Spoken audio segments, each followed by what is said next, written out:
welcome to the first Digiday Moth-like thing. And to the earliest Moth-like thing that I have ever done in my life. So it's going to be a real experiment to see what these stories feel like at this time in the morning. It is a great act of courage to stand up here and tell these stories. And I think also a really important, vital thing to learn how to tell stories for anybody, who's involved in retelling.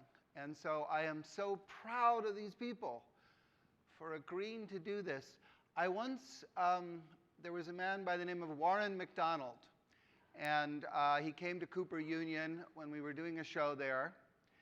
And he was a great adventurer, and once on a mountain climb, he'd fallen into a stream, and a boulder had fallen over him, and he wound up losing both of his legs. But he continued the art of mountain climbing, and he had climbed Mount Kilimanjaro in Africa, and he had that story to tell us. But at Cooper Union, before he went up to speak, he said to me, is this the place where Abraham Lincoln gave that speech, that famous speech? And I said, yes, it was right here, right in this hall. And then he said, oh. And then his name was called. He went and told his story. He came out with a little bit of sweat. And I said, how did it go? Warren, you were great. How did it feel? He said, well, that's the scariest thing I've ever done in my life. This is a man who had climbed Kilimanjaro with no legs. So I just want you to understand, this is a scary thing that these folks are doing, standing up here with no notes and telling these stories. So I want to get a lot of excitement for them, a lot more excitement than is actually possible at 10 in the morning. But can you all I just want to hear you give a big round of applause and some cheers for these brave people.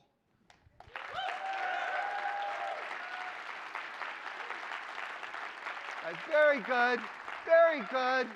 I think we can do better, even at 10 in the morning. Remember how some of you were cheering for the Blackhawks or the Cavaliers? Just let's hear a cheer for these people. There we go.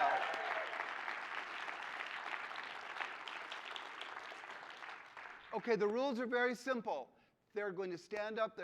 They have 4 minutes to tell a true personal story. At the end of 4 minutes, Monica's going to make this little noise to just remind them that it's time to wrap up. And then they're going to have 1 more minute to wrap up their story if they need that. And then if they're still talking at the end of the minute, Monica's going to remind them gently again with, and then they got to get off. And rather than introduce them by giving, a long thing about their lives, what we like to do at the Moth is just to ask them a little question about the theme. And the theme of the stories today is fish out of water.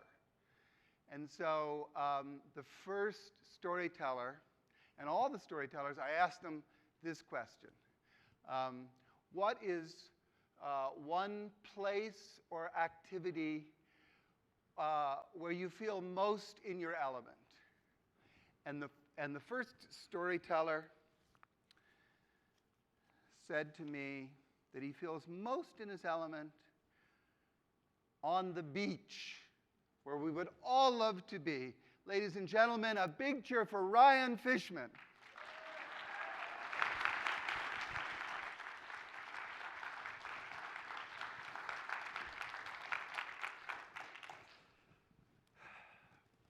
When I graduated college, I was a corporate finance and economics major, and it was 2008, and the economy pretty much collapsed. So I went to all the avenues I could to find a job, and I went to all the job boards, and one day I got an email, And someone said, hey, I think you'll be a good fit. Here's a survey, fill it out, and we'll go through it. And I said, sure.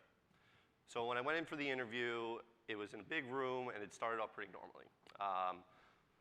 We went through all the surveys, and we went through all the questions, and then it got to a point where he asked me a very specific question. And he said, what if I told you that I had a great job, and it paid really well, and you had full benefits, and you had a great vacation, but the product might kill you? And my immediate response was, I don't smoke cigarettes. And it immediately started a conversation, and he said, why did you say that? And I said, it was the first thing that came to my head. I don't smoke cigarettes.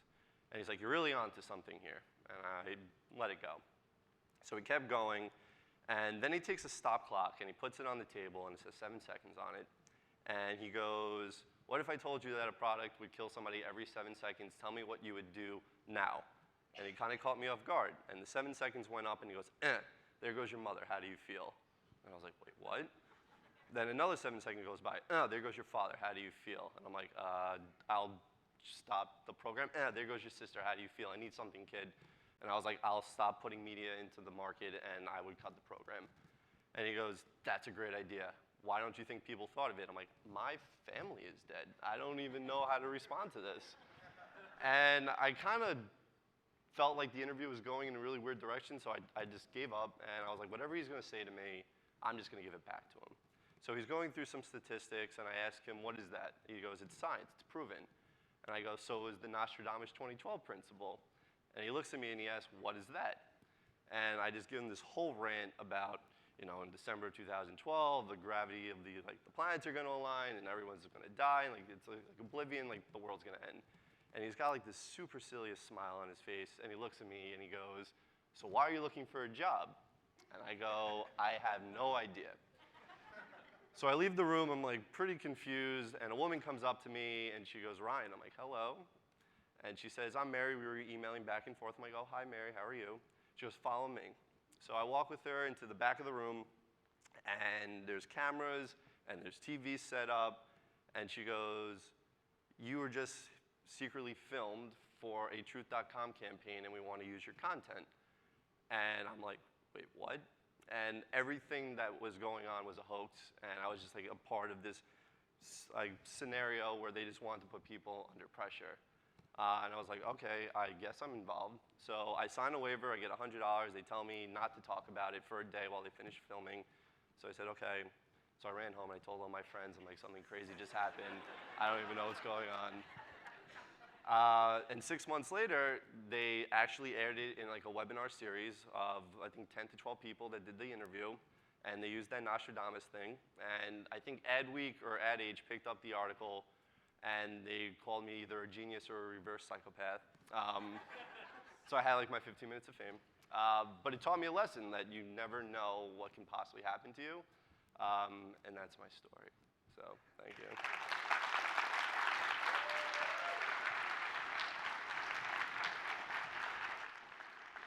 You can come down here. Come here. All right, so can we have another big hand for Ryan? Whoa, that was amazing. Just the sort of thing that we need to hear at 10 a.m. Horrible job interview story. It reminds me of all the job interviews that I ever had, except that his was a reality show and mine was reality. And our next storyteller said, when I asked the question, what's the place that you feel most comfortable in? She said, I feel most at home in a place that has no internet connection and where I can see stars. From trekking in Peru to treks in Nepal. Will you please welcome Digiday Berger?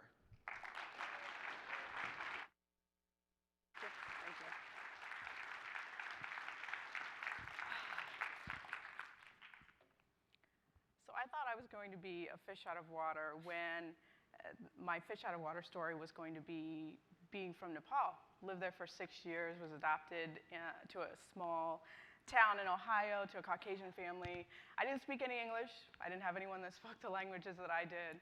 But I didn't realize how much of a fish out of water I would be until I got married.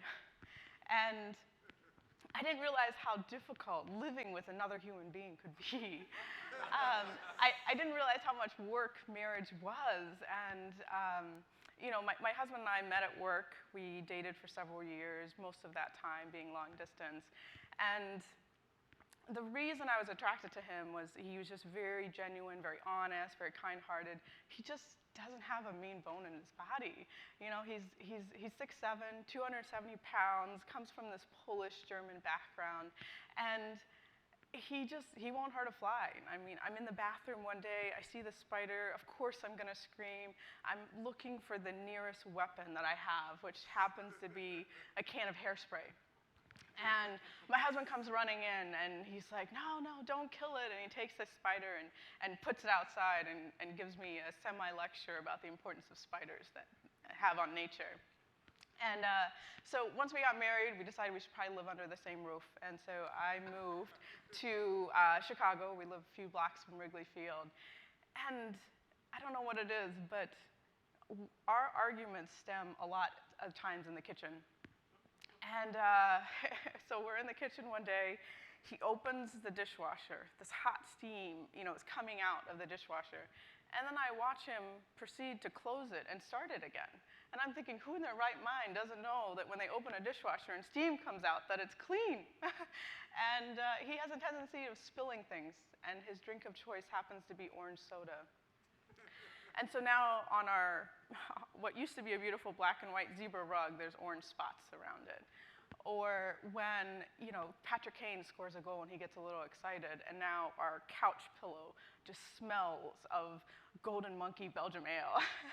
And, you know, when we're in the car and we do these road trips sometimes, even if it's an hour, all I want to do is listen to NPR and to Serial and to really understand if Anand did it.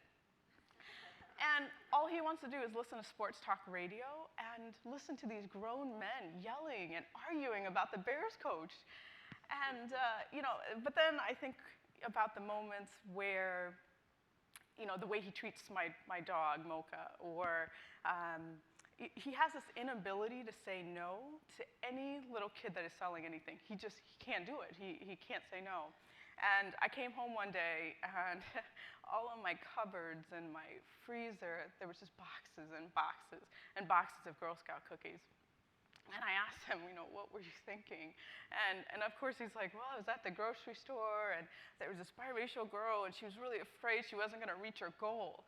And it's moments like this that I realize that how lucky I am, and that we do have more in common than we probably think. And then I get this sinking feeling that really I'm probably the crazy one, that I'm probably the one that's difficult to live with.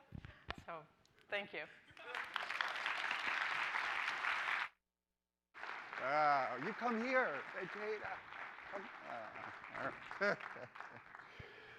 Let's give a big hand for Vegeta. This is amazing. 10 a.m., the last thing that you thought you would be doing today was participating in a group therapy session about marriage therapy. Oh, Lord. I told Vegeta when we were talking about these relationships, and I said, I have a cousin in Savannah, Georgia, where I live, my elderly cousin Alvin, who has this beautiful mansion, lives a spectacular life. He's a gay man who has always just lived a life of, he just doesn't get attached to people very much. And one day we were driving, and I said, you know, Alvin, you know, he was asking me about my relationship, and I said, you know, sometimes I think maybe I'm just not suited for a long-term relationship. And he said, oh, I know what you mean. Of course, the longest relationship I ever had was 2 weeks, but it seemed like a lifetime. All right, the next storyteller when I asked, where do you feel the most comfortable, the most in your element? She said, as the first storyteller, as Ryan said, she said, looking at the ocean. Give a big, warm round of applause, please, for Linda Balfour.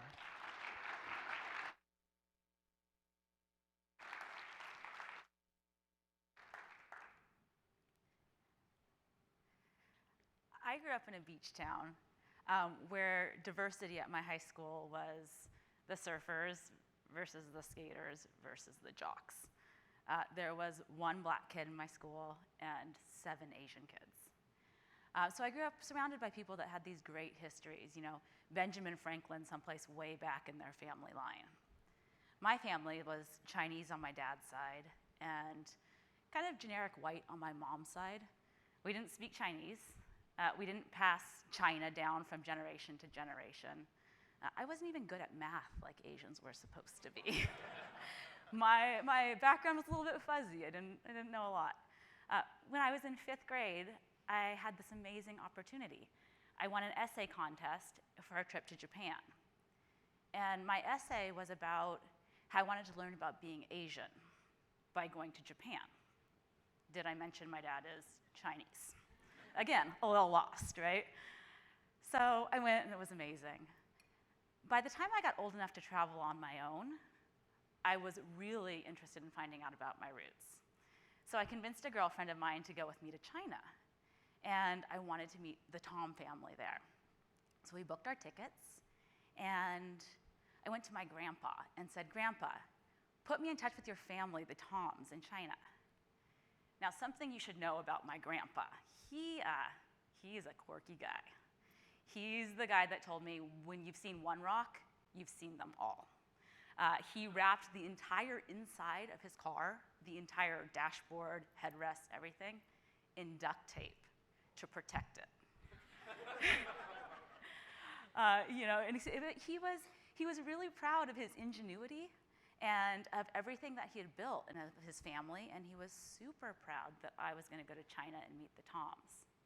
So this is what he told me. He said, "I don't have any phone numbers for people over there, but it'll be really easy. We are from this town, this little village in the south of China called Canton.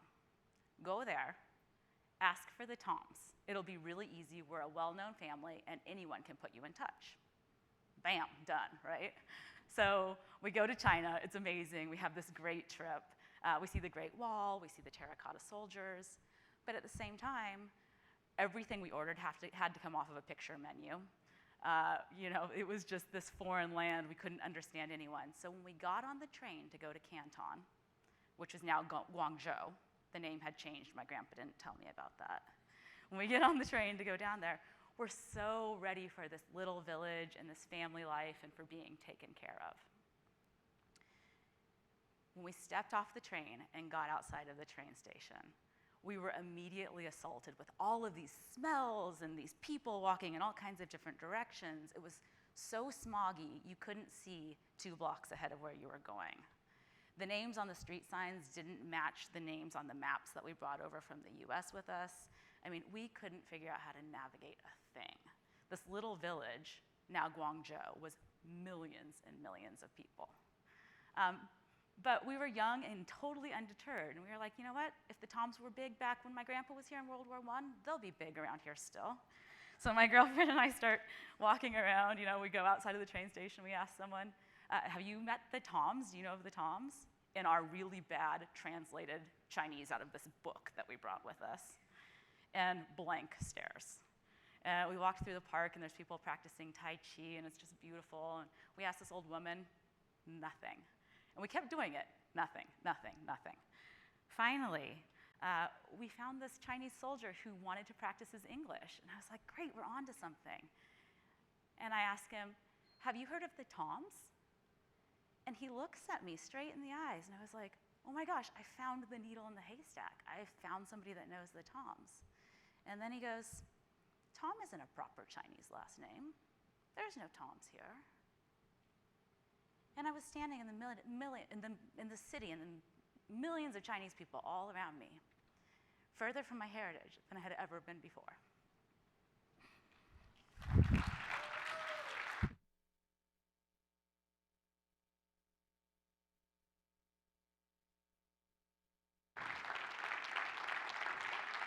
That was a beautiful moment. Give it up.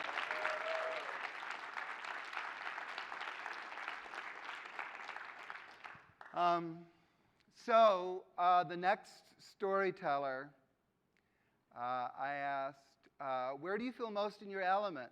And he said, I love when I am sitting on my big sailboat on Lake Michigan on a bright summer day. And it almost makes us cry to be here at 10 a.m. in the morning in this room when he's talking about this, because it's right out there. Ladies and gentlemen, give a big hand to Eric Rosenthal.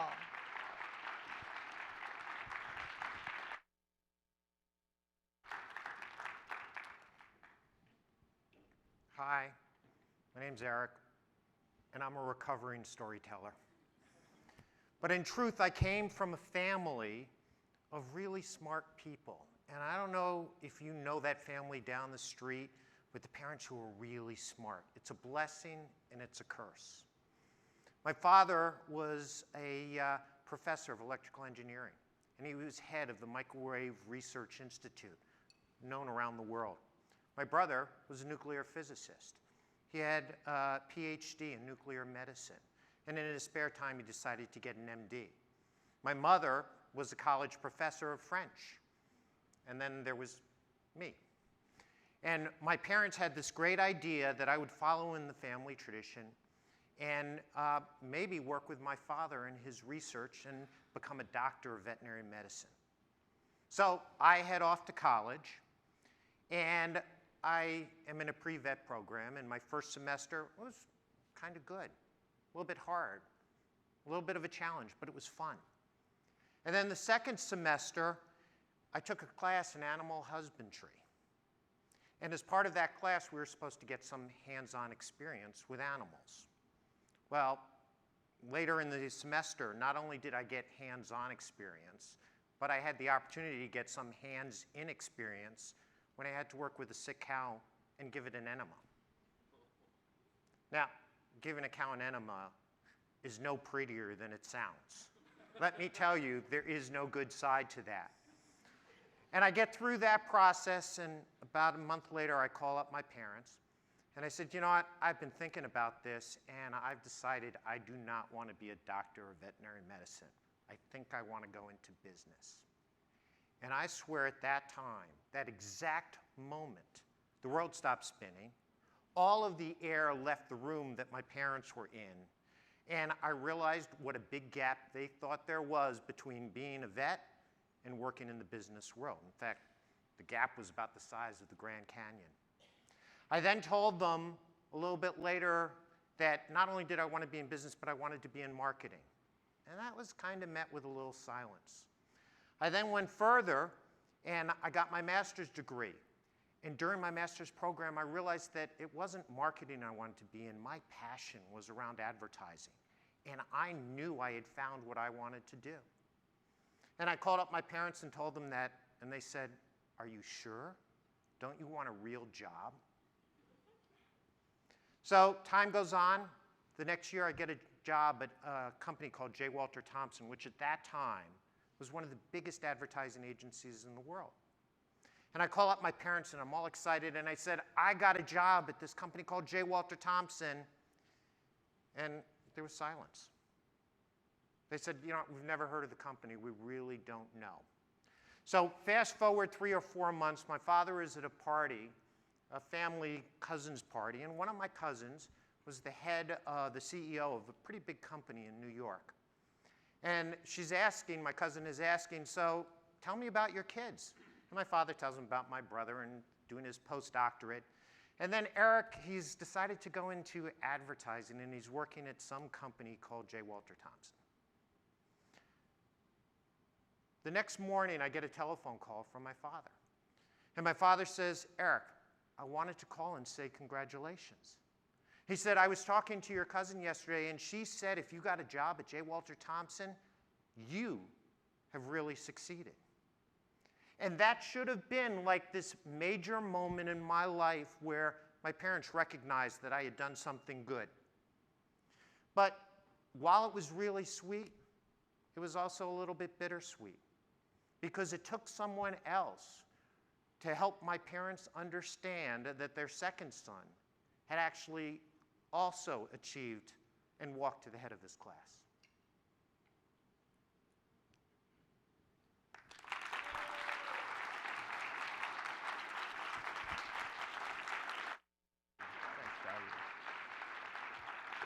Oh, give it up for Eric.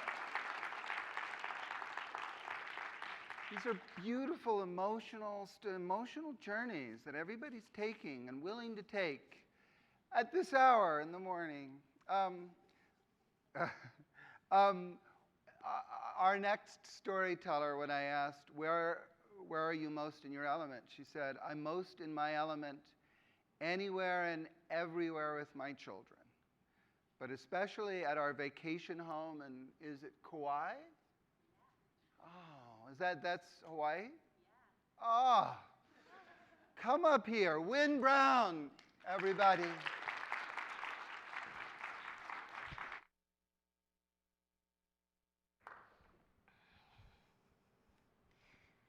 So I grew up on the East Coast in Maryland outside of Washington, D.C., and I was one of those kids that had a lot of social ease, made friends really easily, had a lot of fun wherever I went, changed schools once or twice in elementary school, but it was no big deal. I always could find the friends I wanted to be friends with.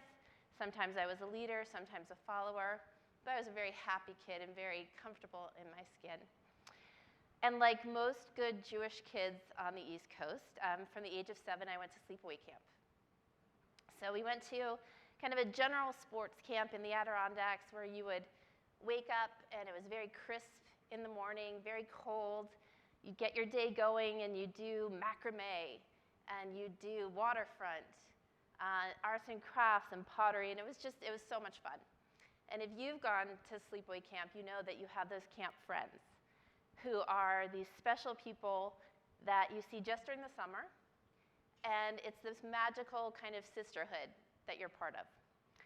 So I did that for 5 years, 5 summers in a row at the same camp, and it'd be this magical day when you would come back to camp, and you would meet at the flagpole, and you'd have these reunions with your friends who were from all over the East Coast.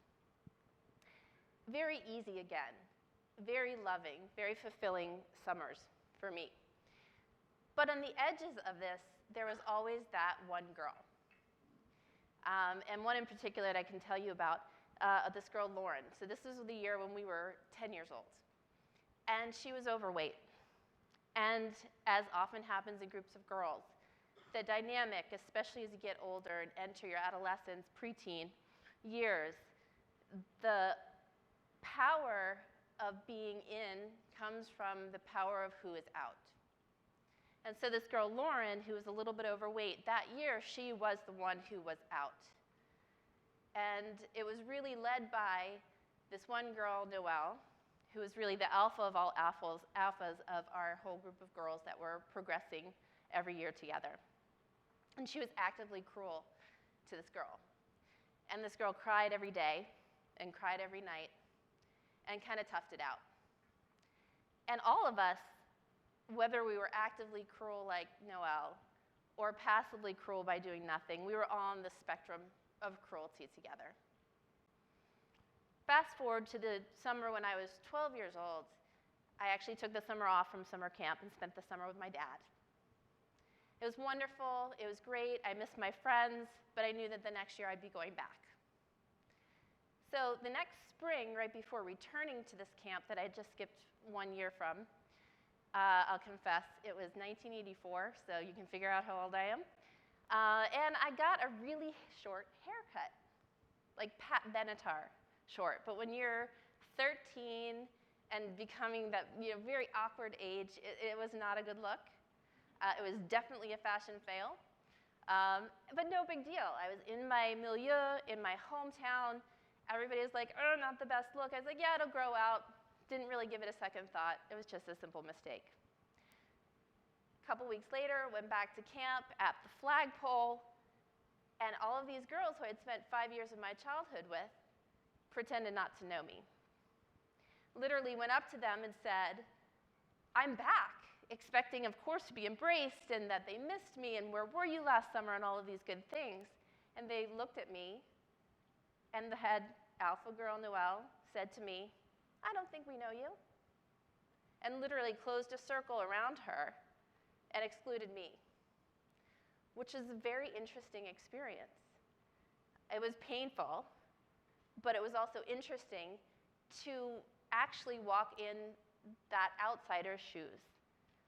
So I spent the summer focusing on the things that I loved, doing a lot of macrame, doing a lot of pottery, telling my parents as often as I could that it was time for me to go home early, because there was just no need to keep learning the lesson on a daily basis. So luckily my parents did respect what I said, and they did pull me out of camp early, return to my life, return to my social ease. But what that really horrible experience gave me was the ability to see those people on the social edge. And what it really gave me ultimately was a level of kindness I don't think I would have been able to capture otherwise in my life.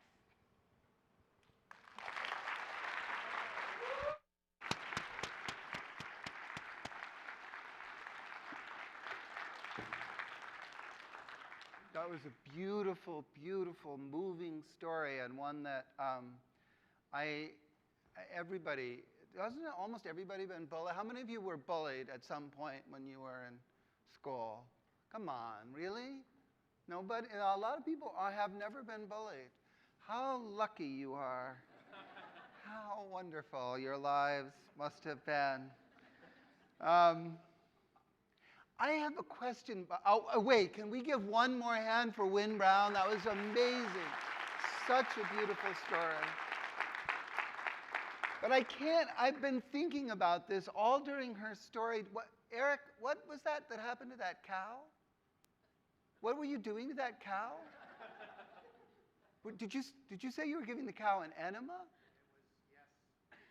It was, yes. You were giving the cow an enema. Can I just ask how many gallons of liquid does that? Like, how much liquid is involved? All I can tell you is you have to think about how much liquid there is.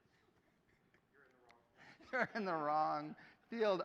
wrong field. I so understand why you changed professions at that very moment. The last storyteller, when I asked him where he was most in his element, he said, either at a dinner party with friends and family or me time at the gym. Ladies and gentlemen, this is the last storyteller, so we need a really big hand for Kevin Hung. Yo!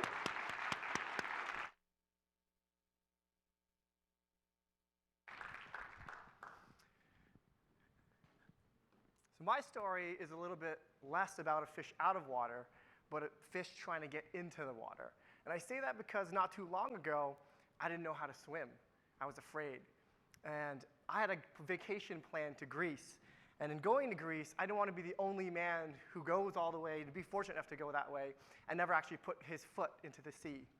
So I asked a bunch of my friends, who had been lifeguards at some point in their life, to give me some courage, teach me something. So the weeks following up to that trip, they gave me exercises and techniques and to go practice in the pool nearby. So fast forward to day one at Greece on vacation. I'm out there and the sun's beautiful and the sand is wonderful and everyone looks fantastic. The ocean or the sea is wonderful. And then you notice one thing as you learn how to swim or try to get comfortable with it is how everyone else does. And in one particular instance, there was one man who had a very interesting way of swimming. And how he swam was very different in the sense that as every time he took a stroke, he'd yell at everybody at the beach, incoherently, weird. But it eventually just became this white noise, this thing that you became comfortable with, this background kind of sound that you just got comfortable with, until that sound went away. So when that yelling stopped, everyone stood up from their seats and looked into the sea, and they noticed that he had swam very far out, and he wasn't yelling anymore because he wasn't moving anymore. He had stopped moving, he had stopped swimming, he had stopped breathing. He was just floating face down in the sea. And so on this beach, everyone looks to one another frantically, what are we going to do? What are we going to do? And there are no lifeguards on this beach in Greece. And everyone, freaks out, and my friends are talking to one another like, who do we call? This is not America, this is not 911 scenario. And I feel compelled, and for some reason, I just dive into the water. I just jump right in, and I start swimming. And from where I was on the beach, he looked really small, but as I got closer and closer, he got bigger and bigger. And when I finally got to him and I turned him around, I realized he's at least 50 pounds heavier than I am. And so I have no clue what I'm doing. I just grab him, I put my arms under his, put his chest on my back, and I start swimming backwards towards the beach. And I'm kicking and kicking and kicking. And a lot of times, number of times, I didn't even think I was going to make it back. I finally get to the beach, and I'm exhausted, and I try to pull him out of the water, and he's so much heavier than I am, and my legs are exhausted. They just buckle under me, and he falls on top of me, this lifeless person, and I roll him over to the side. And I do what anyone else does. I try to remember the things I learned from CPR, and I start breathing air into him, and I start pounding on his chest. Breathe, breathe, please breathe. And nothing. All of a sudden, I get pushed out of the way, and it's the paramedics, and they've hurried up to the beach. They throw him onto a stretcher, and they whisk him away. And then he was gone. The rest of the day, I tried to enjoy my first day on the beach in Greece with my friends, always thinking in the back of my head, what happened to that guy? I don't know. So later that evening, I go back to my hotel, and the concierge says to me, Mr. Hung, please come over here. And I walk over, and he says, we heard, is it true that you pulled somebody out of the water today? And I said, yes, I did. And he says, well, that gentleman and his wife are staying in your hotel, and they're in our hotel today with us. And his wife has been waiting for you to come back from the beach because she wants to say thank you. He lived. He made it. And so this frail 70-year-old woman is standing there in the hallway, and I go and I speak to her, and we're hugging and crying and crying and hugging, and we don't even speak the same language, but you don't even need it at that point of emotional embrace. And it was really just quite wonderful. So I stepped away from that experience, and as we finally, pulled ourselves together and parted ways, I thought to myself, sometimes it's okay to sometimes it doesn't matter what your skill set is in any specific subject or some specific thing, because sometimes it's okay to just dive right in. Thank you.